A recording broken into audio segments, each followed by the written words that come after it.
The topic of false allegations of abuse is complicated and deserves immediate attention. In particular, there needs to be a focus on the alienating beliefs that often underlie and compel false allegations. False allegations of abuse are all too common during divorce and child custody proceedings. One parent makes false allegation against the other for leverage in court and to undermine the other parent-child relationship. The frequency of false allegations haven't been measured, with estimates ranging as low as 2% to as high as 35% of all cases involving children. Nonetheless, attorneys, judges, and mental health experts know that it's a serious problem. Nothing can create chaos in a case more than an allegation of abuse that eventually proves to be false. Parents never admit to lying, and proving an allegation is false can be extremely challenging. Why? Because of false allegations hatched in the mind of the offending parent, who then enlists the help of their innocent child to carry out the plot. The intent is to harm the other parent while pretending to be the real victim. An allegation of abuse will help them win their case, and honesty or fairness isn't a priority in a high-conflict custody case. Detecting a false allegation is critical because judges can be swayed by the accusation even if it isn't proven. More often than not, custody decisions go in favor of the accusing parent. So uncovering and exposing of false allegations is vital to prevent this unfairness from happening.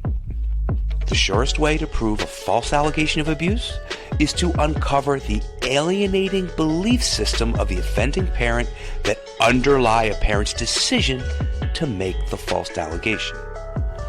With careful interviewing and psychological testing, these beliefs can be brought to the surface, which can help expose the lie.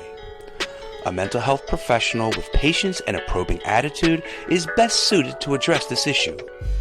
Here are 7 common alienating beliefs that occur in false allegations. 1. I'm afraid our child will love you more than me and will want to live with you. 2. I want my child all to myself. 3. If you don't want me, you don't get our child either. 4. I want to exact revenge on you, and what better way than to deprive you of your child? 5. I don't want my child to be anything like you. 6. I've been the real parent in this family, not you. 7. I don't want my child to love their new step-parent because I might be pushed out. There are important implications to consider in cases of false allegations of abuse. First, the desire to alienate the child from the other parent is at core of most of these situations. And when a parent makes multiple false allegations during a legal proceeding, you can bet that alienating beliefs are in play.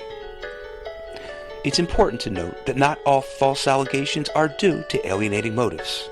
Sometimes, for example, a parent may overinterpret a comment or report from a child, thereby jumping to an erroneous conclusion.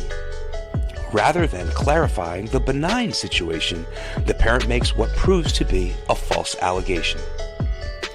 Second, a child needs to love both parents without interruption. Being caught in a loyalty fight is damaging, as all children need both parents, and anything short of that's unacceptable. A false allegation of abuse can go a long way to disrupt a child's relationship with the accused parent, and it can have tragic negative impact on the child. Third, offending parents tend to view their children as possessions to be controlled and manipulated. They see them as extensions of themselves. That's not parental love, but rather a narcissistic self-absorption to meet their own needs, not the child's. Teaching a child to be a victim under false pretenses can set the stage for a lifetime of victimhood for the child. Fourth, vindictiveness is a malignant emotion that's profoundly unhealthy and is common in false allegations of abuse. What's portrayed as protectiveness of the child is actually hostility and destructiveness toward the other parent, with little genuine concern for the child's best interests. Fifth, false allegations of abuse must be stopped as soon as possible for the child's well-being. If they're not stopped, the offending parent's pernicious behavior will gain steam and impact over time. Several preventive measures are reasonable.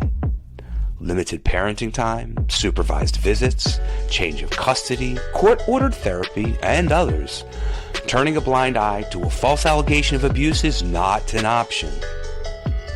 Finally, judges and attorneys need to be educated about the seriousness and harmful effects of false allegations of abuse, and mental health experts can help in court.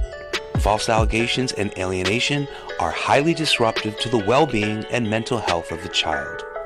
In conclusion, be assured that the alienating beliefs behind false allegations can be uncovered and exposed, which is the key to unlocking the proof of a false allegation. Without exposing these alienating beliefs, a child custody case can be hijacked by a false allegation, and the child's well-being may be lost in the confusion. After all, it's not just another parent, but a child's future that's at stake. Written by Dr. Alanblotcky and produced by the Law Center. Click the link in the description portion of this video to learn more about them.